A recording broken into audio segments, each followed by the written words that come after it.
김대희입니다. 오늘은 사무엘상 9장하고 이제 10장 말씀 교제하겠습니다.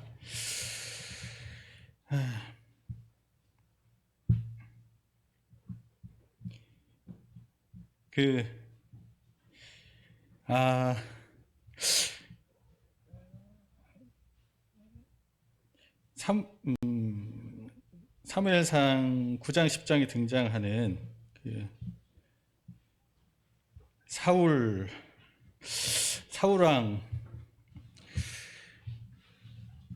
이분은 참 제가 평소에도 한숨을 좀 쉬는데 한숨이 나오잖아요. 지금 성경에서 저에게 이제 가장 참 고민하게 만드는 사람이 있다면 이 사울 왕이거든요. 이 사울 참 굉장히 문제적이고 참 극적이다. 이분이 그런 이제 생각이 들더라고요. 도대체 그는 누구인가? 도대체 그는 성도인가? 그렇지 않은가? 그는 정말 착한 사람인가? 그렇지 않은가? 참,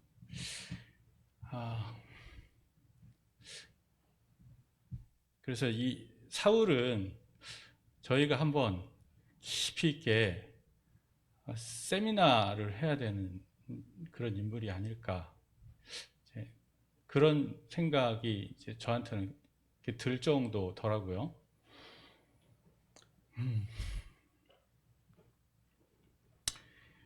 지금 이제 9장에 사울이 등장을 해요. 9장에 이제 사울이 등장을 하는데,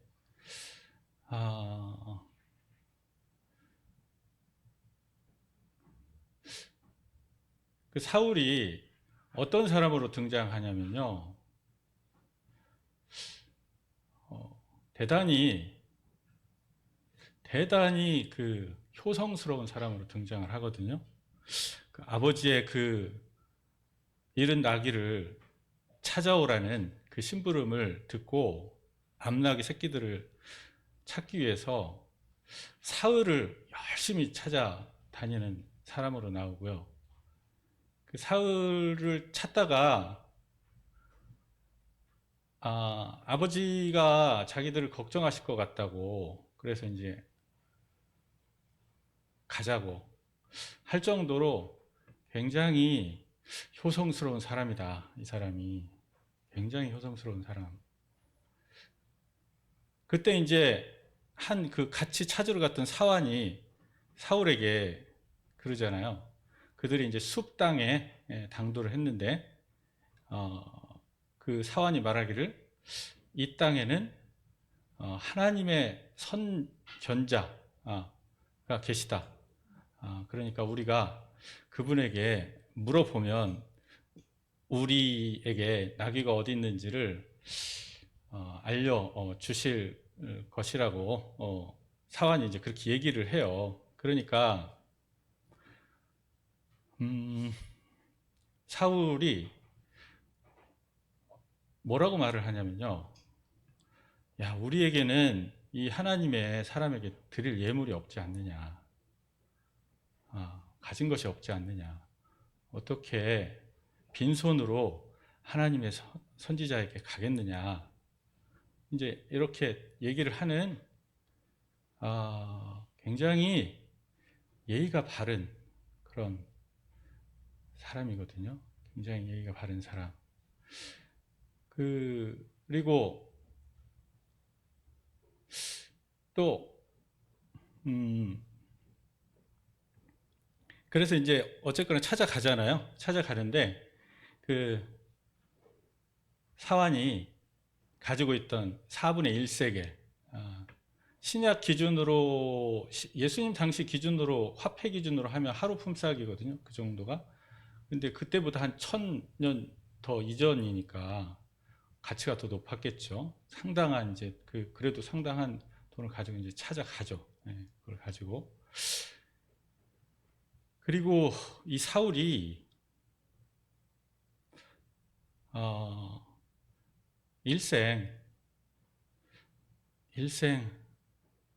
한 여자만 그 일처를 두고 살거든요. 굉장히 결혼에 아주 신실한, 물란하지 않은 것은 물론이고 굉장히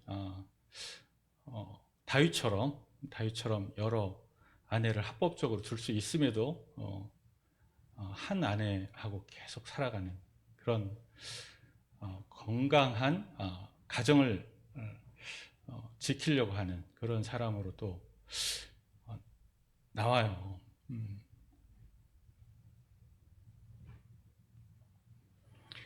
근데 이 사람이 사무엘이 당신이 이스라엘을 그렇게 사모하는 그 왕이 될 사람이 아닙니까? 이렇게 말하니까 어떻게 나는 가장 작은 지파인 베냐민 지파 사람이고 베냐민에서도 가장 작은 집안에서 가장 작은 자인데 나한테 왜 그렇게 말씀하십니까? 이렇게 사울이 대답을 해요.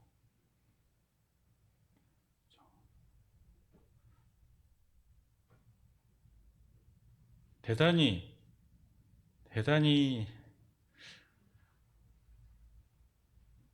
겸손하잖아요. 대단히 겸손한 사람이에요. 네. 그런데 이제 이 사람이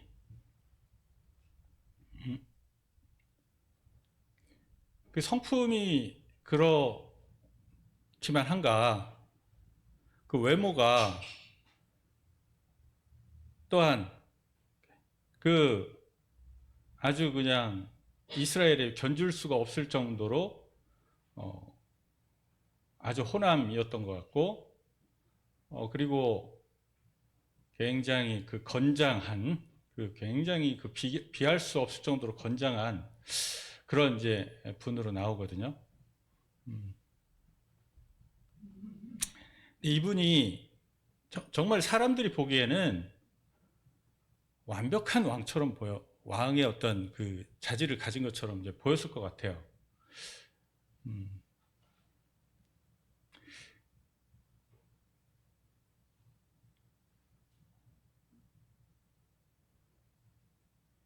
그런데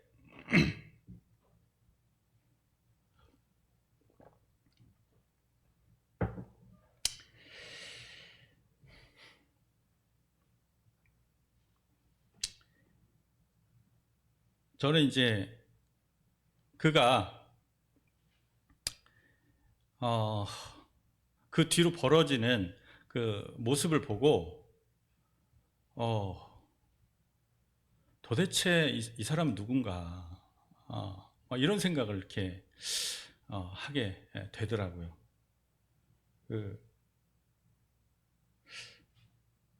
과연 그는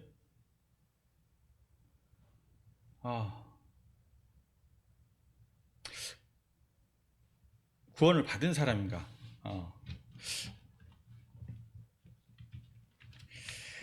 그래서 제가 이 사울 왕 때문에 생각을 하게 됐어요. 어떤 생각을 하게 됐냐면요. 사람은 참 우리가 소위 말하는 신학 용어로 인간론이라고 있어요. 성경 연구하는 분야에도 인간론. 인간은 어떤 존재인가? 성경이 말하는 인간은 어떤 존재인가? 그래서 성경이 말하는 인간에 대해서 좀 제가 생각을 해보게 됐어요. 이 사울을 보면서 우리가 이제 알고 있는 이 사울의 모습을 보면요, 이제 먼저 제가 가진 결론을 좀 말씀을 드리면, 이 사울은 거듭난 적이 없다.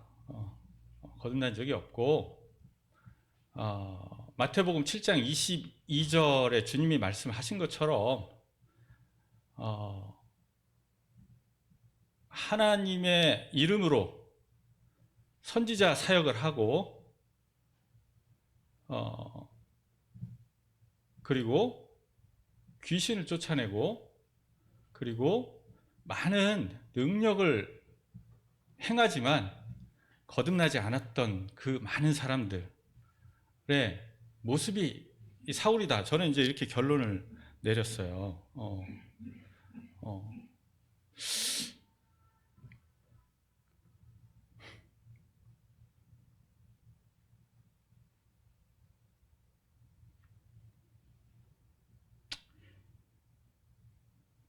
여러분, 인간의 어떤 가능성에 대한 이야기들 들으셨잖아요. 여러 이제 종교들에서도 얘기를 하잖아요. 그 종교들이 말하는 인간의 가능성에 아주 좋은 가능성을 보여주는 좋은 사례가 이 왕이 되기 전에 사울의 성품이 아니었을까, 그런 생각을 했거든요. 정말 우리는 사람이 참 착할 수 있잖아요. 주님을 믿지 않고 있어도 굉장히 착할 수 있죠. 이거를 이제 이런 사람의 착한 모습을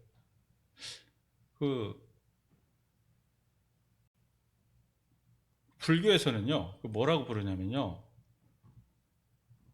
불성이라고 부르고요, 또 열애장, 열애가 이제 부처인데 부처가 될 가능성, 이렇게 부르거든요. 있기 때문에 이 착한 성품을 잘 드러나게 개발해서 부처가 될 수가 있다, 이렇게 말해요. 예.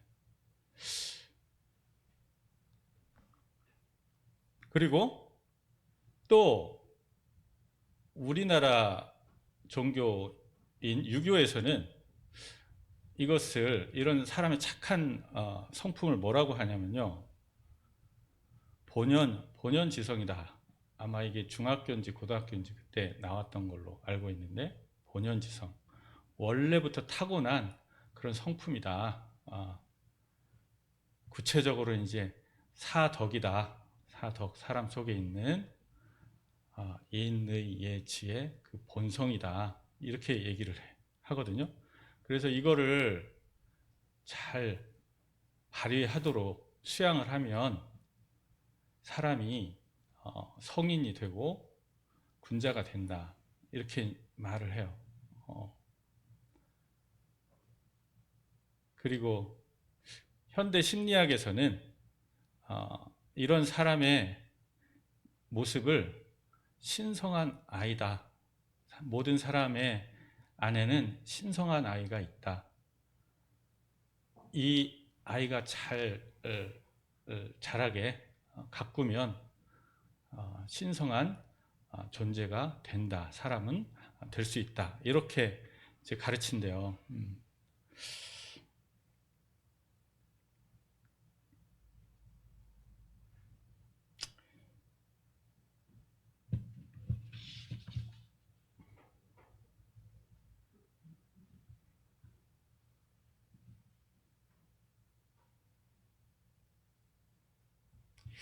근데 기독교에서는 이런 사람의 성품을 인정을 하거든요. 이런 사람이 타고난 기본적인 선한 성품을 성경에서도 인정을 해요. 그러니까 사람 속에는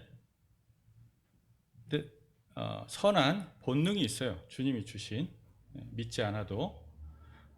예를 들면 사람이 아닌 동물들도 자기 새끼를 기르기 위해서 심지어는 자신을 완전히 헌신하거든요. 일반적으로 그런 모성애가 있어요, 사람에게.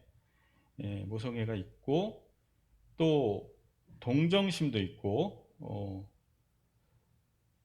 예를 들면 바울이 멜리데 섬에 이렇게 풍랑 만나서 도착했을 때 그 원주민들이 바울 일행을 굉장히 동정하고 굉장히 잘 이렇게 대하거든요. 예. 그리고 양심도 있다고 하고요. 그 다음에 자연을 통해서 하나님의 존재를 알 수 있는 영적인 지성이 있대요. 그리고 영원함을 사모하는 마음이 있다고 말씀하시고요. 그리고 하나님의 은혜를 선택할 수 있는 자유로운 의지가 있다. 이 자유로운 의지 때문에 믿지 않는 사람에게 심판이 임하는 거죠. 이런 좋은 성품들이 있는데 이거를 이제 기독교 용어로는 흔히 일반 은총, 자연 은총 이렇게 부르더라고요. 전문적으로.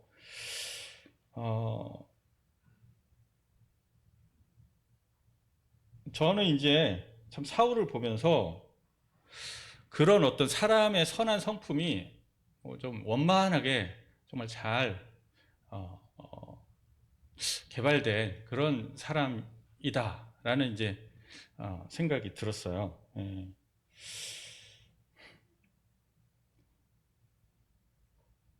그런데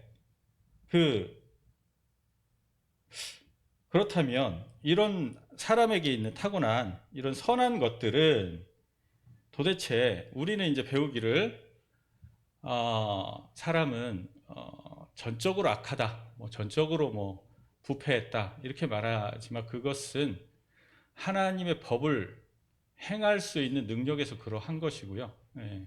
그 외에는 이런 이제 선한 것들이 있죠. 예. 이런 선한 것들이 있는데 이런 선한 것들을 주신 이유는 예를 들면 이제 양심을 주셔서 굳이 성경을 몰라도 옳고 그름을 알게 하셔서 그 마음에 율법이 기록이 되어 있다. 성경 이렇게 말씀하시거든요. 믿지 않는 사람 마음에 잘 아시는 말씀처럼 그 로마서 2장 14절에 그렇게 기록이 되어 있잖아요. 마음에 하나님의 율법의 일들이 기록이 되어 있다. 이방인들의 마음 속에도. 그래서 그들도 율법을 행한다. 오히려 유대인보다 더 잘 행한다. 이렇게 자연적인 어떤 율법을 따르는 사람들이 유대인보다 율법을 잘 행한다. 이런 말씀도 하시거든요. 로마서 2장 14절에 보면요. 율법 없는 이방인이 본성으로 율법의 일을 행할 때에는 이 사람은 율법이 없어도 자기에게 율법이 되나니 이런 이들은 그 양심이 증거가 되어 그 생각들이 서로 혹은 고발하며 혹은 변명하며 그 마음에 새긴 율법의 행위를 나타내느니라.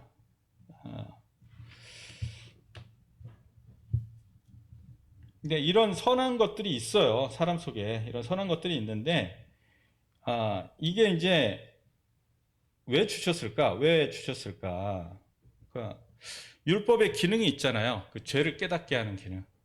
사람에게 이제 죄를 깨닫게 하고 그 영혼은 사모하는 마음을 따라서 구원을 사모하게 하고 이렇게 하시기 위해서 이제 주신 거라고 생각이 돼요.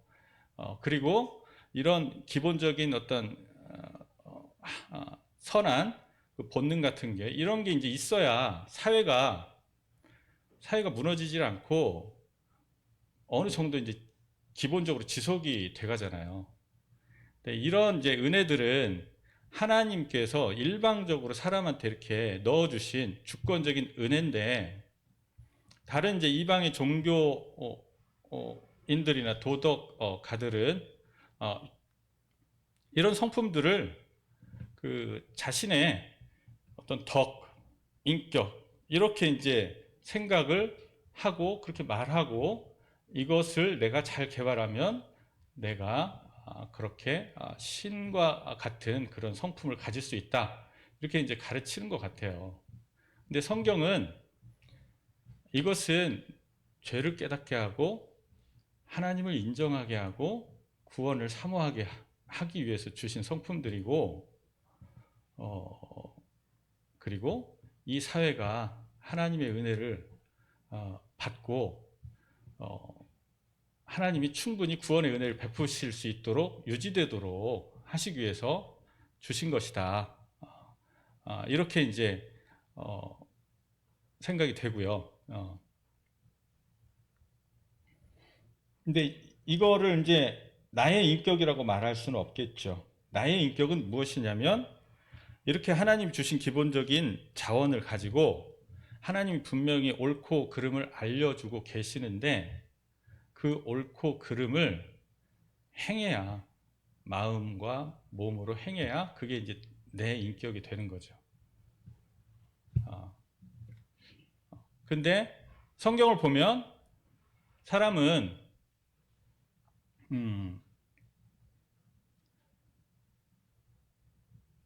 단 한순간도 단 한 계명도 지킬 수 없다. 이게 이제 성경의 가르치심이죠. 말씀이시죠.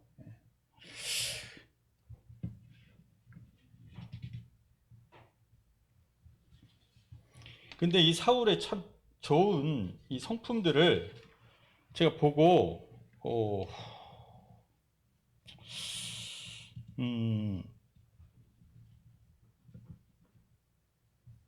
나서 그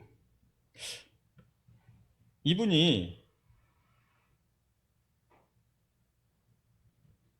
처음에 그 불순종을 이제 하잖아요. 그 블레셋과 전쟁을 앞두고 불순종을 하는데 사무엘이 이제 7일을 기다리면 내가 그 전에 가서 화목제, 번제와 화목제를 드려서 하나님께 은혜를 구한 다음에 전쟁을 할 수 있게 하겠다. 사울에게 이렇게 말을 했는데 7일이 돼도 안 와서 이제 사무엘이 스스로 번제와 화목제를 드리게 되고 그 다음에 이제 사울 왕이 오죠. 그래서 사울이 그렇게 번제를 끝내고 사무엘이 왔을 때 책망을 하니까 이 사울 왕에게 책망을 하니까 이때부터 지금 사울의 이제 모습이 달라지기 시작해요. 달라지는데 이게 이 뒤로 계속 이어지는 사울의 모습을 보면 어떤 모습이냐면 굉장히 자기애가 극단적인 것처럼 보일 정도로 강해요. 자기애가. 그리고 자기 숭배가 되게 강하고 자기 숭배를 받으려는 마음이 참 강하고 그리고 체면, 사람 자존심 이거를 굉장히가 아니고 매우 중요시해요. 매우 가장 중요시해요. 가장. 그러니까 하나님을 의식을 안 해요. 이 사람이 하나님 의식 안 하고 사람만 의식하고 사람 앞에서 숭배라고 부르고 싶을 정도로 높임받기 원하고 그리고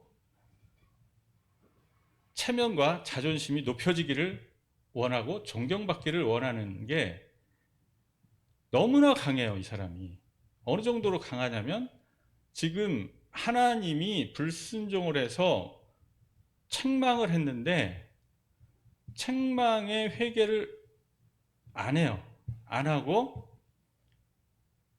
책망하는 것처럼 말을 하면서 요구하는 게 백성 앞에서 나를 높여주세요. 이렇게 요구를 해요.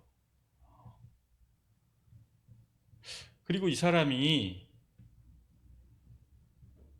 성경 기록에서 최초로 자기를 위한 그 기념비를 세워요. 그 아말렉과 전쟁에서 승리한 그 기념비를 이제 세워요. 그 불순종으로 승리했던 그 기념비를 이분이 세워요.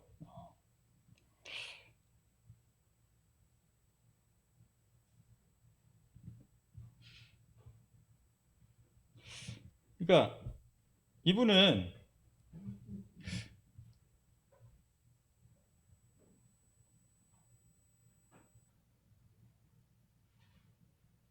하나님의 살아있는 하나님의 말씀하고 자기의 어떤 체면, 자존심이 이렇게 충돌을 할 때 한 번도 인정을 안 해요. 한 번도. 그리고 심지어는 하나님의 성막이 지금 머물러 있는 그 높 성읍의 제사장 85명을 죽이고 그 가족을 죽이고 그 가축을 다 죽여요. 이게 하나님이 아말렉에게 그렇게 하라고 명령하셨던 것이거든요. 그 아말렉에게는 순종을 안 하고 좋은 것을 다 남겨서 자기가 전리품으로 백성에게 승리를 자랑할 만한 것들을 다 가져오고 왕도 사로잡아 오는데 오히려 자기를 존중하지 않았다고 그렇게 제사장 성막을 보호하고 있는 제사장 마을을 아말렉에 하라고 명하신 그대로 진멸을 해요. 사울이.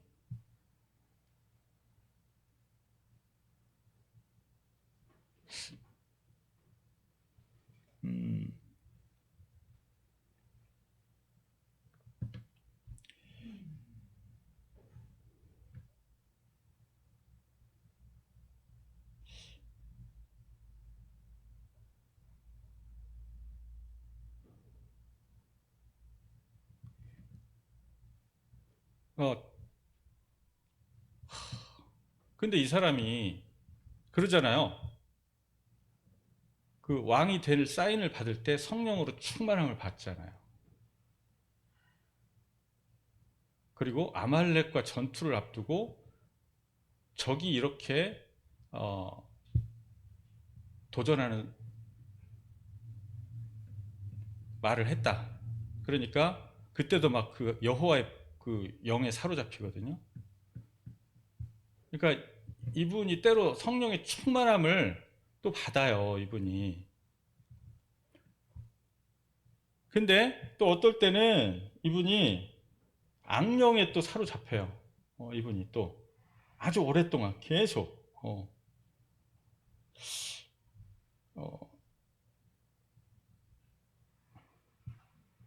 근데 이분이 성경의 표현을 보면 그 왕이 되는 사인을 그 징표들을 받을 때 사무엘이 그 징표들에 대해서 예언을 하면서 뭐라고 하냐면요. 그때 당신이 변해서 새 사람 될 겁니다. 이렇게 말하거든요.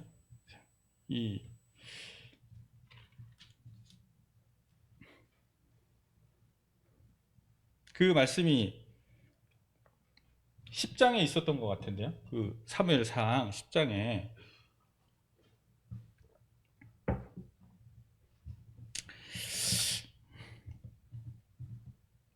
10장 6절에 보시면요. 너에게는 여호와의 영이 크게 임하리니 너도 그들과 함께 예언을 하고 변하여 새 사람이 되리라. 이렇게 돼 있거든요. 이 새 사람이 된다는 거는 이거는 거듭났다고 생각할 수 있잖아요. 하나님의 영이 크게 임해서 새 사람이 될 것이다. 근데 여기 나오는 이 새 사람이란 표현이요. 번역이 의역이에요, 사실은. 네. 그 히브리 원어는 다른 사람이에요. 전혀 딴 사람이 될 거다. 그렇죠. 왕으로 기름 부음을 받고 그 왕의 그 직분을 행할 수 있는 권능을 부어주는 성령이 충만하게 임해요. 그러니까 이것은 이분의 어떤 인격을 성품을 변화시키는 성령의 역사가 아니고요. 직분을 행하게 하는 은사로서의 성령의 그 충만한 임재예요. 그래서 이제 초자연적인 이분이 이제 믿음 안에서 확신을 가져요. 이때부터. 그래서 굉장히 싸움을 잘해요.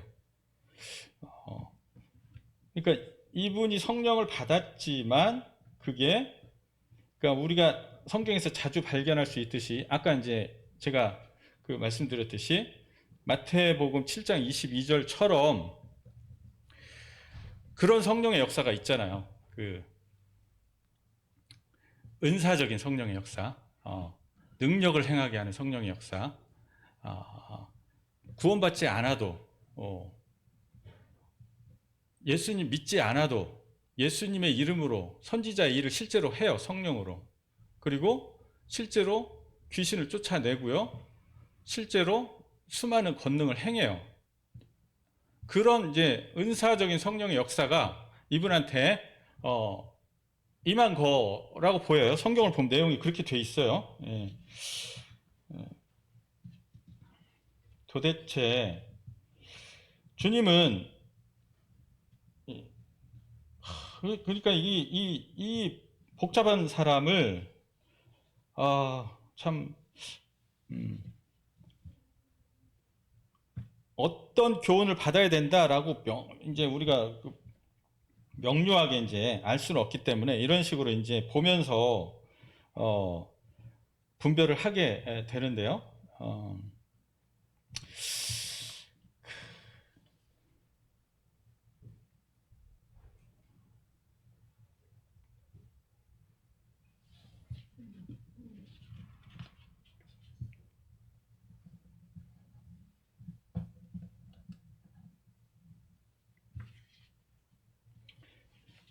그러면 그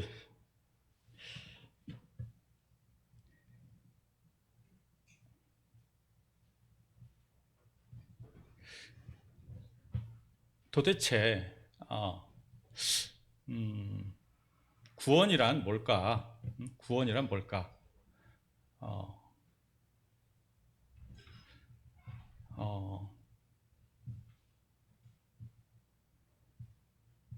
사울이 구원받은 사람이 아니라면 구원이란 뭘까?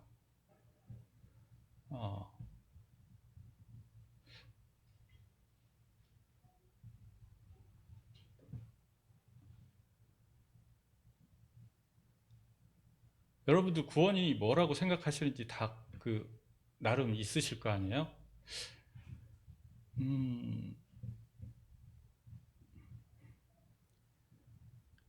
근데 제가 이제 경험하기로는 구원이 뭔지, 믿음이 뭔지, 회개가 뭔지를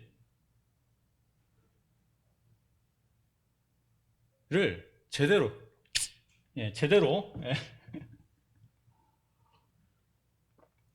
제대로 우리가 쉽게 또 명료하게 이렇게 지금 배워본 적이 없는 것 같아요. 사실 제가 이제 모임에 온 지 한 20년은 조금 안 됐지만 제 기억으로는 한 번도 없는 것 같아요. 아주 속 시원하게 명료하게 이것이 믿는 것이다. 이것이 복음이다. 이게 바로 복음이야. 이게 구원이다. 이게 거듭나는 거다. 이게 회개다. 아주 명료하게 가르쳐 준 적을 제가 한 번도 제 개인적으로 못 본 것 같아요. 그래서 그만큼 저도 말하기가 어려운데요.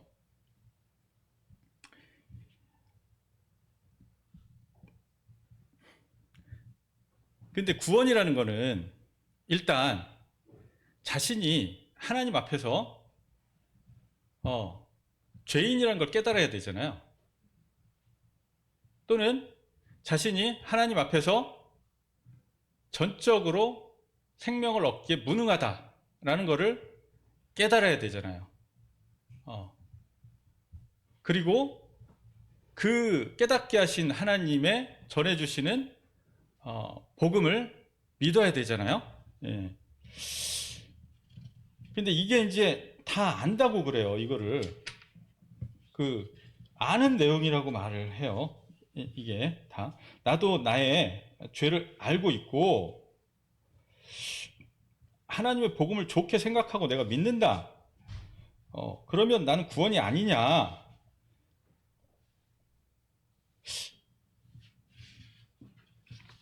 근데 이게 사람의 말로는 맞는 얘기인데,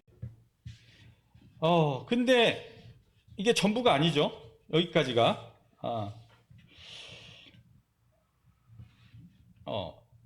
예, 제가 한번 좀 뭐 좀 찾아보겠습니다.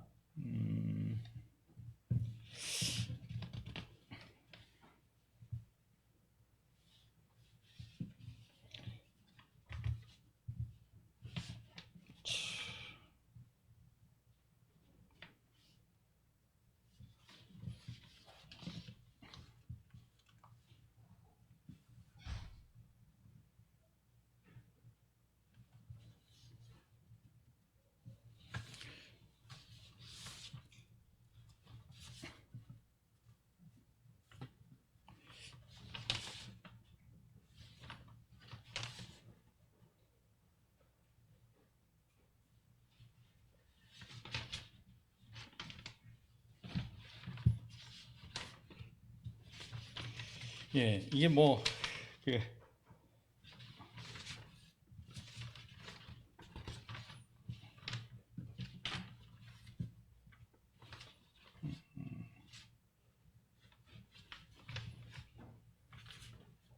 오, 6.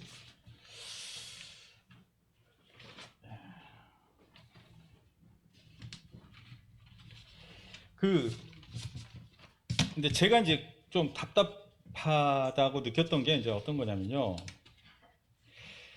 그,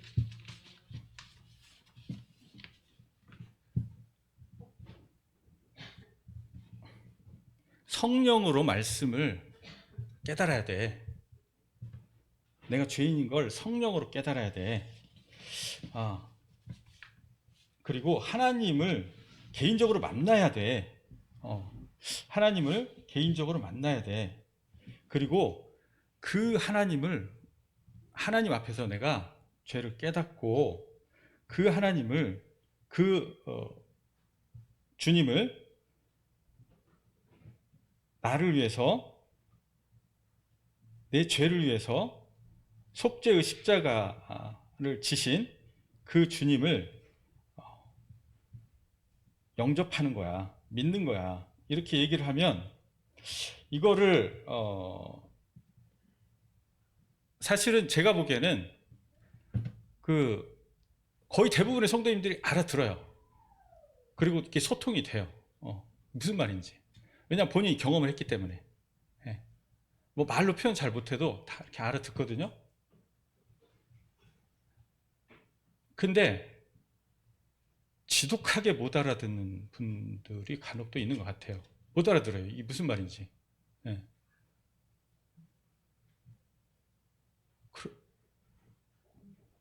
답이 없어요. 그거는. 왜냐하면 본인이 경험을 안 하면 이거 알아들을 수가 없거든요. 예.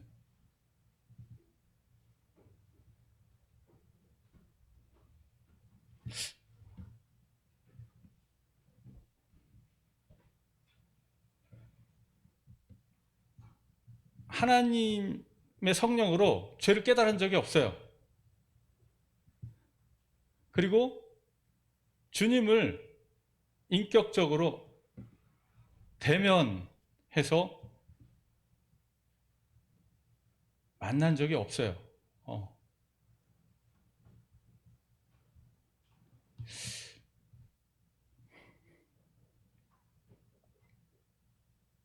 참 이게 제가 굉장히 답답한 부분이에요. 예, 이게 그렇기 때문에 이제 굉장히 말을 많이 해요. 말을 많이 할 필요가 없는데 조금만 해도 아는데 언어는 단순해요. 단순한 언어 속에 진짜가 들어있고 안 들어있고 이제 그 차이가 있는 거거든요. 그걸 이제 성도들은 알거든요. 성령께서 함께 하시는 말이다. 아니다. 저거는 지금 경험 없이 그냥 하는 말이다. 이걸 성도들은 아는데 그걸 모르고 계속 엉뚱한 주장을 막 하는 경우들이 있어요. 간혹. 그러니까 이제 그러면서 오히려 성도들이 헷갈려 하는, 성도들이 오히려 그 말에 막 오히려 헷갈려하는 그런 경우들도 이제 있는 것 같고요. 그래서 제가 굉장히 고민이 많이 돼요. 많이 돼가지고 이거를 참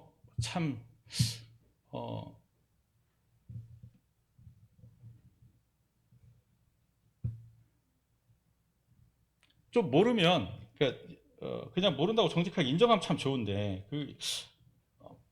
또 인정하는 것도 또 아니더라고요. 제가 한번 읽어볼게요. 좀 정리한 거. 네. 타고난 선함과 세 사람의 성품. 타고나는 일반적인 선한 요소들, 하나님이 주신 일반적인 선한 요소들에 의해서 본능적으로나 또는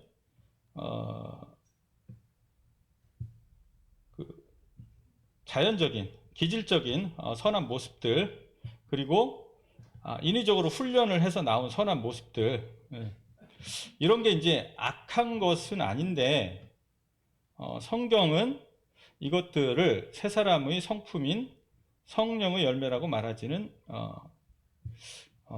않습니다. 그런 자연적인 선한 성품이나 인위적인 선한 품행은 자신의 인격으로 평가받지를 못하며 단지 원만한 사회생활을 위한 최소한의 하나님이 주신 일방적인 은혜이거나 혹은 세상에서 상을 받는 겉모양일 뿐입니다. 은혜의 복음을 믿음으로 주어지는 성령의 열매로 살지 않고 자연적인 선의 요소들에 따른 인위적인 선한 품행으로 사는 옛사람은 그 겉모습이 아무리 훌륭해 보여도 그 마음은 여전히 만물보다 심히 부패한 죄인입니다.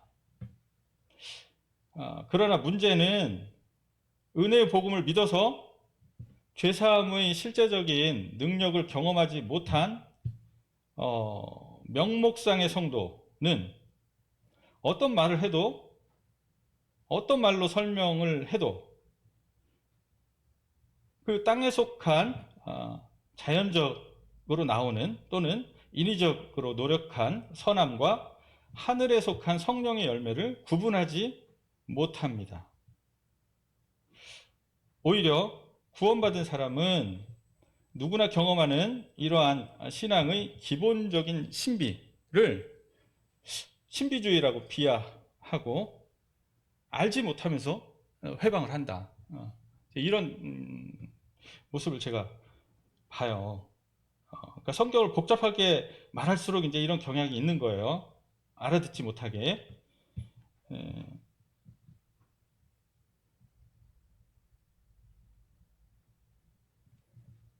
사울이 이런 인간적인 훌륭함을 가지고 하나님이 백성들이 좋아할 만한 인간적인 훌륭함을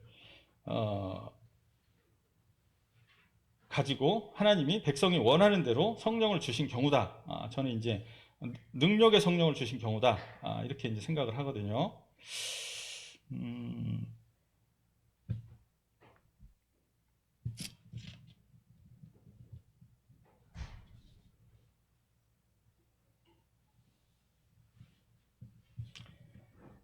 자, 우리가 주님의 은혜를 믿잖아요. 믿어서 단순히 죄를 다 깨닫고 주님의 은혜를 믿어서 구원의 확신을 갖잖아요. 그리고 그 주님의 은혜를 믿으면 그 믿음이 우리에게 힘을 주잖아요. 소원을 불러일으키잖아요. 그리고 생각을 나게 하잖아요. 그 소원이 이제 어떤 일을 하고자 하는. 그래서 그 주님을 믿는 믿음 안에 있을 때 우리가 이제 자연스럽게 성령의 삶을 살게 되잖아요. 자연스럽게.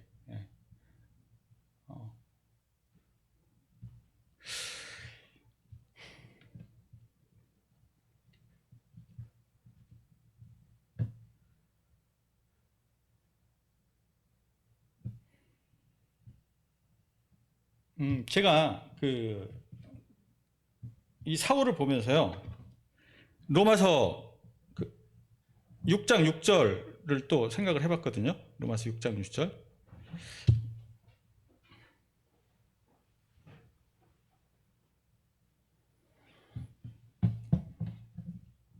로마서 6장 6절을 보시면요,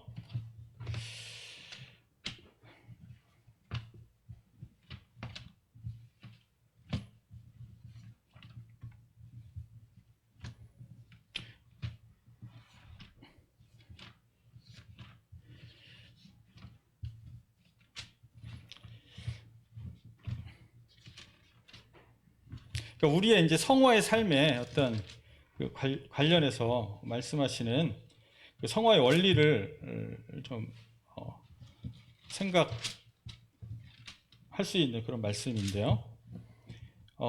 우리가 알거니와 우리의 옛사람이, 이게 이제 사울이 옛사람이거든요. 아주 훌륭해 보이는 옛사람이거든요. 예, 정말 훌륭해 보이는 옛사람인데, 우리의 옛사람이 예수와 함께 십자가에 못 박힌 것은 죄의 몸이 죽어 다시는 우리가 죄에게 종노릇하지 아니하려 함이니. 이 굉장히 훌륭해 보이는 이 옛사람, 그러나 하나님의 말씀이 자기의 자존심과 체면과 자기를 사랑하는, 존경받으려는 마음과 충돌할 때 항상 불순종하게 되는 이 옛사람, 사울처럼요. 이 옛사람이 죽은 사람은 그게 거듭난 사람이거든요. 그게 구원받은 사람이에요. 이 사람은 사울처럼 일관적으로 이렇게 거역할 수가 없잖아요. 우리가 회개하게 되잖아요. 회개하게 되잖아요.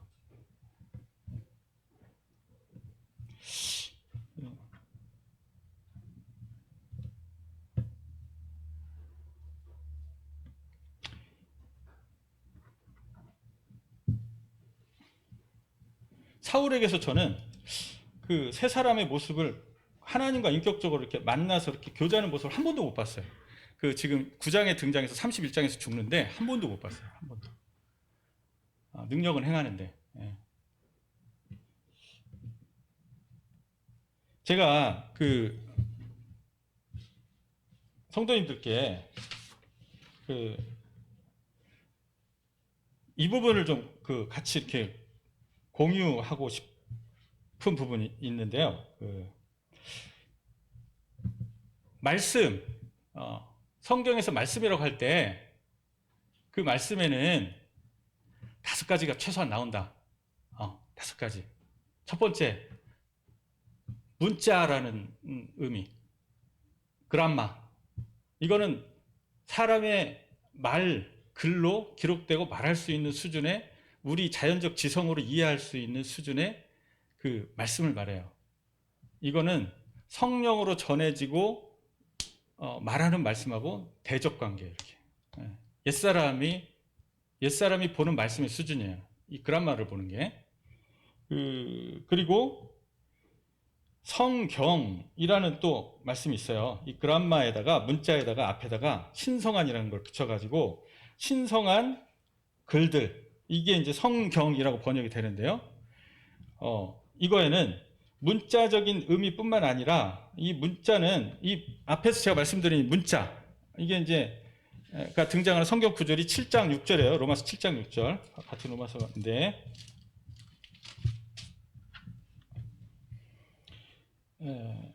이제는 우리가 얽매였던 것에 대하여 죽었으므로 율법에서 벗어났으니 이러므로 우리가 영의 새로운 것으로 섬길 것이요 율법 조문의 묵은 것으로 아니할지니라. 여기서 이제 율법 조문이 이것도 의역이거든요. 문자거든요. 문자. 그러니까 이 문자로 성경을 보면, 문자에서 보는 수준에서 성경이 멈춰버리면, 우리 기본적으로 문자로 봐야 돼요. 근데 거기서 딱 멈추고 성령으로 말씀하시는 성경이 뭔지를 모르면, 그리고 문자로 딱 보는 수준에서 멈춰버리면, 이게 바로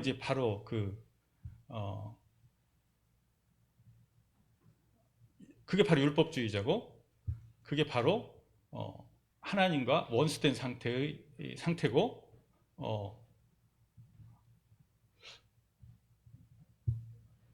근데 그걸 이해를 못 하더라고요. 문자 이상에 뭐가 있다는 거를 이해를 못 하더라고요. 예. 그거는 성도님들도 다 교통을 하시잖아요, 이렇게. 성경이 문자에서 그치진 않잖아요. 그래서 복잡하게 말할 필요도 없잖아요. 문자에서 그치지 않고 성령이 말씀하시는 거기 때문에 조금만 얘기해도 이렇게 소통이 서로 되잖아요. 예. 막 무슨 뭐 엄청난 논리를 동원 안 해도 되잖아요. 예. 근데 이건 차원의 문제이기 때문에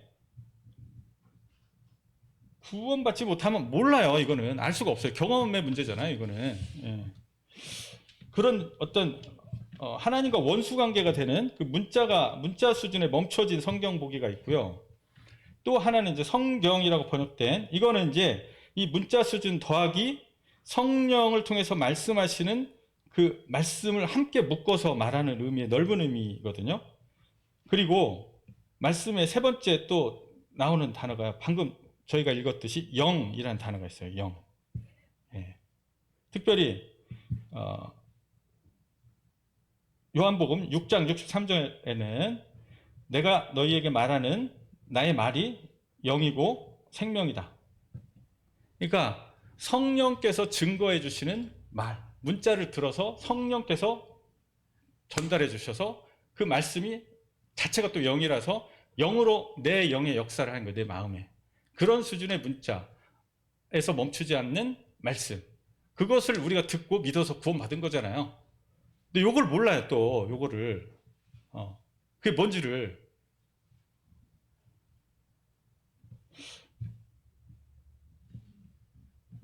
레마도 있죠. 레마는 그리스도께서 직접 인격적으로 내게 자기 입으로 말해주시는 말씀을 레마라고 했거든요. 그러니까 이거는 그리스도와의 인격적인 만남을 전제한 거예요. 그러니까 우리가 예수님 믿을 때 그분을 만나잖아요, 인격적으로. 그래서 그분의 입에서 말씀을 듣잖아요. 레마를 듣잖아요. 그리고 믿어서 구원 받잖아요. 이게 이제 구원이잖아요. 그리고 이 레마의 말씀은 항상 성도들과의 교제 가운데 성령으로 교통이 되잖아요. 예. 근데 이게 또 뭔지를 몰라요. 이게 다 신비한 거예요, 그냥 다. 문자 외에는. 예. 그 로고스가 마지막에 이제 또 있더라고요. 로고스, 다섯 번째. 로고스는 모든 우리들에게 모든 형태로 말씀하시는 그 말씀의 주인, 근원, 그리고 아버지 하나님과 동등으로서의 하나님의 말씀이신 그리스도 자체, 이제 그분을 로고스라고 또 하잖아요. 네, 로고스. 제가 지금 서대문에서 가장 어려운 부분이 뭐 여러 가지가 있지만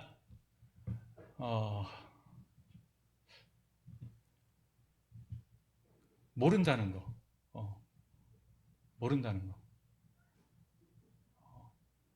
주님을 인격적으로 만나는 거, 성령이 역사하신다는 거, 성령이 지금 성도들에게 말씀하고 계시고 성도들의 교제 가운데 성령이 교통해주고 계시다는 거, 영으로 말씀하신다는 거, 항상 말씀하신다는 거, 우리 마음에서 항상 성령께서 우리 속에서 증언해주고 계시다는 거, 이거를 그냥 무슨 어떤 수사로 생각하는 그런 모습을 명확하게 제가 보고 있어요. 너무나 오래전부터 일부에서.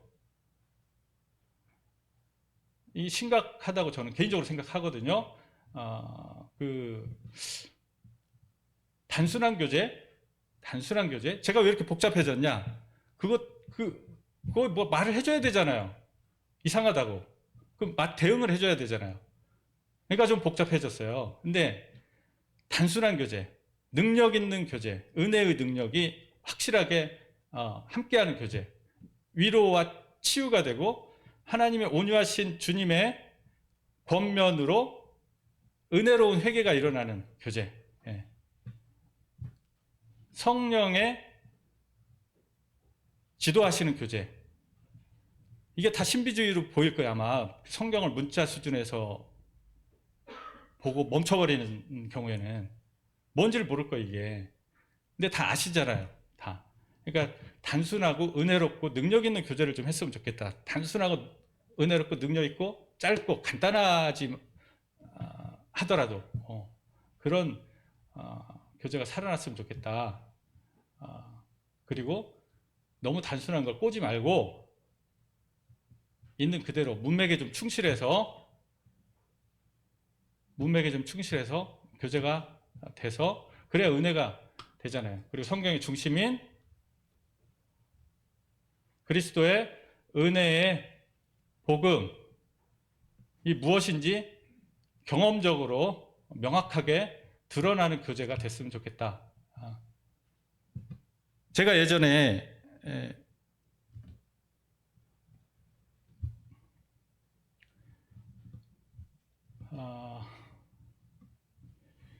여러분 그 갈라디아서 6장에 보면 바울이 그러잖아요.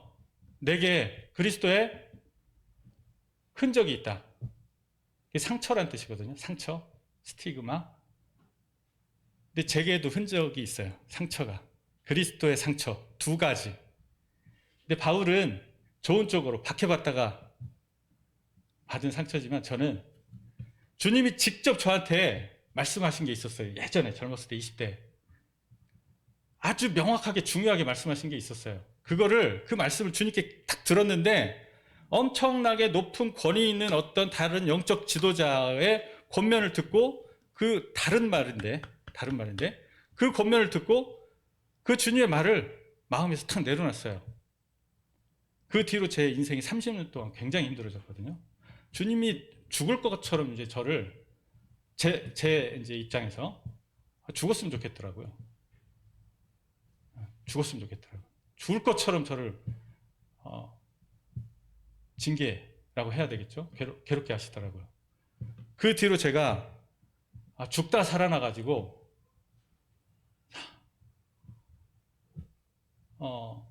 사람을 별로 안 두려워하게 됐어요. 그 뒤로.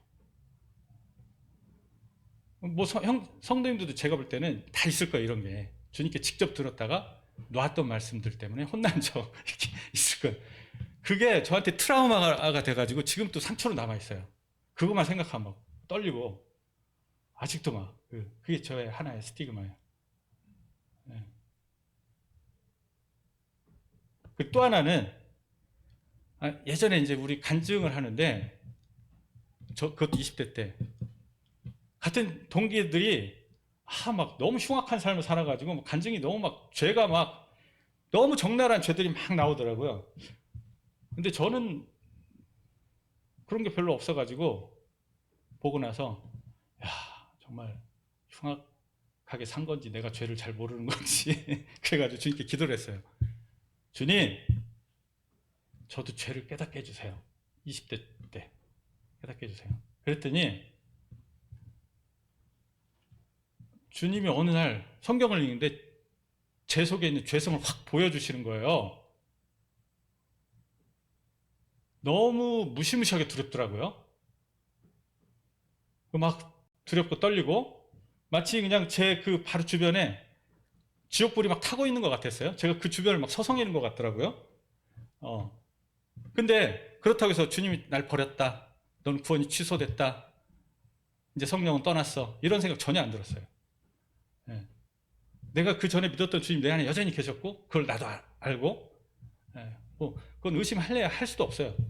근데 그 주님이 엄청나게 진노하시는 그 무서운 죄가 내 속에 있구나. 그걸 보여주시니까 막 엄청나게 두렵더라고요. 그게 내 속에 있구나. 그리고 그 죄가 막 타고 있는 지옥불을 보니까 엄청나게 두렵더라고요. 엄청나게. 예. 그게 이제 그래서 그런 기도는 그게 아직도 저한테 상처로 남아있어요. 그것만 생각하면. 그걸 보게 하신 거예요. 제게. 그 두 가지 스티그마가 있어요. 근데 성도님들도 다 계실 거예요. 비슷한 어떤 다른 모양들의 다 그런 게 있으실 거예요. 우리가 말씀을 문자를 넘어서 영의 수준을 보는 게 뭔지 다들 아시잖아요. 그러니까 그렇게 보고 교제하도록 분위기를 만들어 갔으면 좋겠다. 그리고 일단은 문자에서 시작하니까 문자를 좀 있는 그대로, 이게 평이한 언어로 쉽게 써 있거든요. 일부 빼놓고, 로마서 같은 일부 빼놓고 좀 있는 그대로 쉽게 보고 진지하게 보자. 그리고 우리 죄를 사하신 그 우리 죄보다 크신 그리스도의 그 십자가의 은혜가 더 깊어지고 더 충만해지도록 의도적으로, 왜냐하면 우리는 복음으로 거듭났지만 복음으로 살고 복음을 전해야 되는 사람이니까 의도적으로 해야죠. 의도적으로 그렇게 복음 중심의 능력이 은혜의 능력이죠. 은혜의 능력. 이런 사울처럼 이적 행하는 능력은 그 다음이고, 우리 마음을 강하게 하고 살리고 회복하고 돌이키게 하는, 정죄하지 않으시는 주님의 복음의 그 은혜로운 능력이 잘 드러나도록 의도적으로 그런 쪽으로 좀 교제를 하면 좋겠다, 그런 생각이 듭니다. 예, 이상입니다.